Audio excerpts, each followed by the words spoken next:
Assalamualaikum warahmatullahi wabarakatuh. Jumpa lagi dengan saya Ali dari Invest ID. Pada video ini saya akan membahas tentang apa itu saham dan berapa minimal pembeliannya. Oke, mungkin ada beberapa teman-teman yang belum tahu ya apa itu saham, berapa minimal pembeliannya. Kita akan bahas di sini.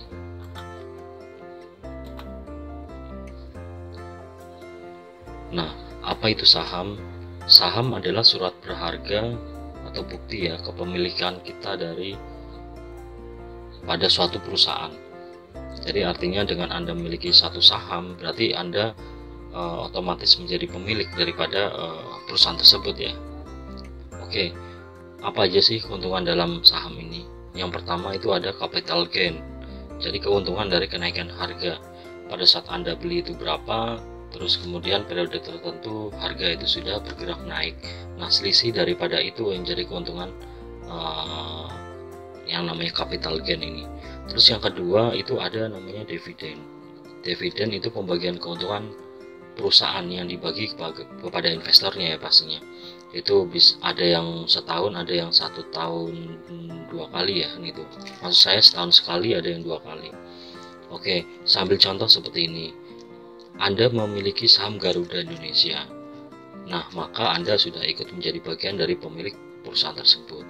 Dan Anda juga berhak mendapatkan keuntungan yang dua tadi ya, capital gain sama dividen. Oke, kita bicara faktor resikonya. Resiko saham itu yang pertama capital loss, kerugian dari penurunan harga. Ini kebalikan yang pertama ya. Terus yang kedua itu resiko likuidasi, jika perusahaan bangkrut. Makanya teman-teman di sini sebelum mengambil atau membeli satu saham harus melakukan satu analisa ya, analisa fundamental namanya. Jadi analisa keuangan daripada perusahaan tersebut. Oke, berapa sih minimal pembelian saham? Nah, minimal pembelian saham itu adalah 1 lot. Nah, 1 lot itu terdiri dari 100 lembar saham. Jadi minimal pembeliannya itu sesuai rumus itu ya, 100 lembar saham dikali harga per lembarnya. Nah, kita ambil contoh itu PT Gudang Garam Tbk ya, kode saham GGRM, harganya itu 54.650 per lembar. Jadi kalau secara perhitungan adalah 54.650 per lembar dikali 100 lembar, atau teman-teman bisa mendapatkan atau membeli minimal 1 lot atau 100 lembar di harga 5.465.000. Nah, ketika teman-teman sudah beli, berarti ya teman-teman sudah menjadi mempunyai bagian dari perusahaan gudang garam tersebut. Sebenarnya apa aja sih selain gudang garam? Nah, kita akan bahas ini selanjutnya, ini saham-saham yang sebetulnya produknya itu familiar sekali ya sama kita ya gitu, bahkan itu produknya itu setiap hari kita pakai mungkin. Oke, mereka terlibat dalam kehidupan kita. Ini saya kasih judul seperti itu ya. Kita lihat yang pertama itu ada BRI Syariah. Nah, disitu ada 3 kolom kode perusahaan, kode emiten, terus yang di tengah itu nama perusahaan, sama yang ketiga itu harga saat ini ya. Kita bisa lihat BRI Syariah, Anda bisa mendapatkan di harga per lembarnya itu Rp398. Kalau teman-teman mau beli sahamnya BRI Syariah semua, berarti teman-teman tinggal kalikan aja 100 lembar ya. Nah, ada Bank Mega juga, itu harga sekarang itu 5.700. Terus ada Bluebird ya, kalau teman-teman yang suka naik taksi itu harganya segitu sekarang. Ada Air Asia juga, kalau sering teman-teman bepergian ke luar negeri naik pesawat ini, itu sangat murah ya, 184. Ada XL ya, ini teman-teman yang gunakan provider XL selama ini cuma beli produknya XL terus. Sekarang teman-teman bisa menjadi bagian daripada pemilik perusahaannya XL ini. Caranya gimana? Caranya ya membeli 100 lembar saham punya XL ini tadi. Kalau mau dikalkulasi berarti 3.390 dikali 100 lembar. Oke, ada Smartfren. Smartfren ini biasa untuk internetan ya teman-teman. Itu sangat murah tuh, Rp155 per lembarnya. Ada Garuda Indonesia juga, teman-teman yang sering bepergian menggunakan ini ya. Itu sahamnya saat ini tuh masih Rp570 per lembarnya. Ada Indosat juga, M3, Mentari itu 3.150. Telkom itu masih di 4.280. Nah ini yang sering menggunakan jalan tol ya, Jasa Marga itu 5.800 per lembarnya. Nah teman-teman biasa beli produknya Antam ya, biasa itu mas-mas batangan itu yang lempengan, itu teman-teman juga bisa beli sahamnya, artinya teman-teman bisa menjadi pemilik daripada perusahaan aneka tambang. Harganya Rp9.955 masih. Nah sepatu bata nih biasanya nih kalau pas lebaran ya, membelikan anak-anak. Nah ini sahamnya 670 per lembarnya. Astra Internasional 6.800. Mungkin teman-teman hampir semuanya nih pasti banyak yang menggunakan produknya Astra nih, karena semua kendaraan itu hampir rata-rata itu Astra yang menjadi importernya ya kan gitu, ATPM mereka. Jadi kayak Daihatsu, Toyota, ada Isuzu, terus ada UD Truck juga ya untuk brand Nissan. Terus selanjutnya ada INTP, Indosemen, ini yang bangun-bangun ya. Ada SMGR juga, Semen Indonesia, itu harganya per lembarnya segitu. Tekim, Ciwi Kimia, nah, ini biasa kan kita beliin anak-anak ya, Sinar Dunia, buku. Nah teman-teman bisa juga ini jadi pemilik perusahaannya nih. Terus ada Campina es krim, wah ini tiap hari nih biasanya untuk ngasih anak ya, jajan anak, belikan es krimnya, beli terus produknya gitu. Nah teman-teman bisa nggak cuma dijadikan target untuk beli produknya terus, teman-teman pun juga bisa menjadi bagian daripada perusahaan itu. Caranya itu dengan 384 per lembar tadi dikali 100 itu tadi. Garuda Food, snack, HM Sampurna, MSP. Nah ini yang perokok ya, tahu ya gitu. Perokok ini Philip Morris ya kan gitu. Marlboro, Sampurna Mile, terus Jisamsu juga termasuk. Nah itu harganya sekarang itu per lembarnya 2.170. INDF, Indofood, nah ini banyak juga nih di dapur-dapur nih. Terus Kimia Farma, nah kalau pas sakit pasti belinya di Kimia Farma, itu per lembarnya segitu. Kalbe Farma per lembarnya juga masih 1000-an. Mustika Ratu nih, teman-teman biasa yang perempuan ya, itu beli kosmetik ya, itu sahamnya murah ya, 157 per lembarnya. Ada Mayora, ini snack juga, Siantar Top juga snack. Nah Ultra Jaya ini saya minum juga nih, Ultra Jaya per lembarnya masih Rp1.505. Nah Unilever ini kayak yang paling banyak ini kita pakai nih, mulai dari sabun, sampo, sabun untuk mandi ya, sabun untuk cuci piring, cuci baju, terus kosmetik juga ada. Wah ini paling banyak nih Unilever nih kayaknya kita ini, produk-produknya familiar banget sama kita. Itu per lembarnya 43.150 ya sekarang. Ada bank-bank juga nih, Bank BCA, Bank BNI, BRI, Bank Mandiri, itu harganya saat itu segitu per lembarnya. Ada LPPF, Matahari Department Store. Nah ini juga kalau pas hari raya ya, pas lebaran ya, kita beliin baju buat istri, buat anak, ini per lembarnya masih 3.750. UNTR, United Tractor. Nah United Tractor ini dia sebenarnya grupnya Astra juga nih ya.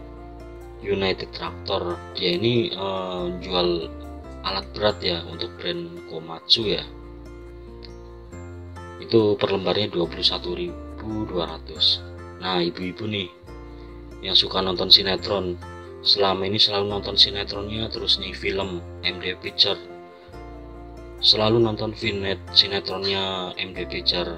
Nah sekali-kali Bu, coba ibu nggak cuma nonton tapi ibu beli tuh perusahaannya tuh, per lembarnya masih murah ya, Rp230 per lembarnya, tinggal dikali 100 saja berapa itu dah. Nah ini hardware nih, bawa-bawa paling suka nih, karena tools itu kayaknya cowok banget ya Pak ya.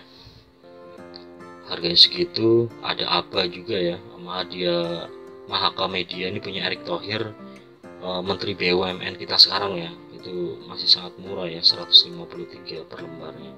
Nah, ada Era Jaya nih, Erafone, buat teman-teman yang tiap bulan mungkin ganti handphonenya, selalu jadi target mereka nih, program mereka, kampanye mereka, sekali ambil juga tuh, ambil alih perusahaannya. Caranya itu tadi, per lembar, harga per lembarnya dikali 100. Oke, ada Adaro juga ya, Adaro Energi ini berarti sektor mining. Sektor mining Adaro Energi itu masih 1350 harga per lembarnya ya. Oke. Nah, di slide selanjutnya nih, itu saya akan ajak teman-teman untuk berandai-andai ini. Kenapa sih dari tadi saya itu coba memberikan satu rangsangan ya buat teman-teman. Kenapa kok selalu menjadi target nih? Kenapa selalu jadi target untuk program mereka gitu? Coba untuk berpikir sebaliknya nih gitu, jangan dijadikan target terus. Artinya coba teman-teman ini juga udah mulai berpikir gimana caranya supaya saya menjadi bagian dari perusahaan mereka. Dengan cara seperti apa? Ya membeli sahamnya mereka. Coba ini saya akan coba ngasih perandai-andaian ya, dan ini memang fakta gitu, fakta daripada perjalanan sebuah harga saham. Oke, kita lihat. Nah, seandainya saja 10 tahun yang lalu kita sudah tahu yang namanya bisnis saham itu apa gitu, investasi saham itu apa, mungkin sekarang kita hidupnya lebih baik. Kita coba breakdown satu-satu. Yang pertama ini Bank Mandiri ya. Bank Mandiri tahun 2009 itu harga per lembarnya itu masih 875 rupiah. Nah, sekarang 2019 udah 7.000. Artinya dalam 10 tahun tuh naik 700%. Kalau dirata-ratakan average-nya itu per tahun naik 70%. Dulu satu lot di 2009 itu 87.500, sekarang satu lot di 2019 700.000. Seperti itu. Coba kalau seandainya pada saat 2009 itu teman-teman punya duit 1 juta ya gitu. Oh, bisa dapat berapa lot tuh? Dan sekarang udah jadi berapa lot, berapa rupiah itu? Tinggal dikalikan aja. Oke, kita lihat juga Bank BRI. BRI juga 2009 tuh masih 433 ya per lembarnya. Terus kemudian di 2019 sekarang 4.230. Artinya dalam 10 tahun naik 876% atau average per tahunnya itu 87%. Itu lotnya tadi 2009 sama 2019 itu perbedaannya. Oke, selanjutnya kita ke Bank BNI. BNI tahun 2009 juga masih 730 perak nih per lembar. 2019 sudah 7.825. Artinya dia naik dalam 10 tahun itu 971% atau average-nya itu 97%. Wow. Satu lotnya dulu itu cuma 73.000, sekarang satu lot itu kita harus beli itu di harga 782.500. Luar biasa ya. Nah, Bank BCA ini lebih fantastis lagi. 2009 dia udah di harga 2.750, 2019 31.000 per lembarnya. Artinya 10 tahun tuh naik 1027%, atau secara average-nya itu 102% per tahun. Satu lot di 2009 itu kita beli cuma di 275.000. Sekarang satu lot itu kita harus beli di 3.100.000. Wow, luar biasa ya. Seandainya saja kita bisa kembali 10 tahun yang lalu ya, kita akan borong ini saham nih semuanya nih gitu. Nah, ini kan kinerja 10 tahun yang lalu, tapi tidak merepresentasikan untuk kinerja 10 tahun yang akan datang ya. Artinya kita tidak tahu 10 tahun yang akan datang apakah akan sama atau tidak gitu. Oke. Nah, ini jumlah sektor usaha, sektor subsektor ya, dan emiten saham. Jadi ada 9 sektor usaha yang diperdagangkan di bursa. Jadi mulai dari sektor pertanian, terus sektor yang kedua itu industri dasar dan kimia, terus ada industri makanan, terus ada industri keuangan ya. Subsektornya macam-macam. Kalau finance ini ada leasing, ada bank juga, terus ada infrastruktur juga. Ini yang kelima ya, infrastruktur, ada pemeliharaan sama transportasi. Terus yang keenam itu ada pertambangan. Terus ketujuh itu ada aneka industri ya, aneka industri, mesin-mesin industri. Terus yang ke-8 itu ada properti, real estate, sama konstruksi bangunan ya. Terus 9 itu ada penjualan, servis, dan investasi gitu. Lebih dari 600 emiten saham yang dapat Anda pilih. Lebih dari 600 emiten saham yang dapat Anda pilih.